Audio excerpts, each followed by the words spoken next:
5 ওয়াক্ত নামাজ জামাতে পড়ার চেষ্টা করবেন। যদি জামাত না পান কমপক্ষে বাসায় পড়বেন। যদি ঘুমিয়ে থাকেন, ঘুম থেকে উঠে দেখলেন নামাজের ওয়াক্ত চলে গেছে, কাজা করবেন। যদি মুসাফির হন তাহলে কসর করবেন।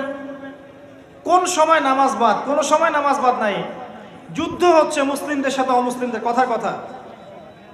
যুদ্ধ করছে যারা, আজানের ওয়াক্ত হয়ে নামাজের ওয়াক্ত হয়ে গেছে, এক শ্রেণী যুদ্ধ করবে, এক শ্রেণী নামাজ পড়বে।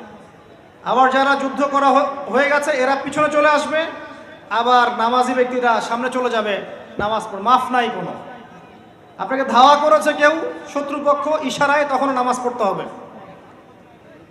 জীবনে নামাজ পড়েন নাই অনেক দিন, আপনি হিসাব করেছেন এত ওয়াক্ত নামাজ আমি পড়ি নাই, পড়তে হবে। তওবা করতে হবে।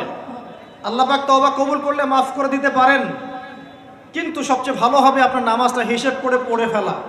এটাই সবচেয়ে ভালো মত আমার কাছে মনে হয়। নামাজের কোনো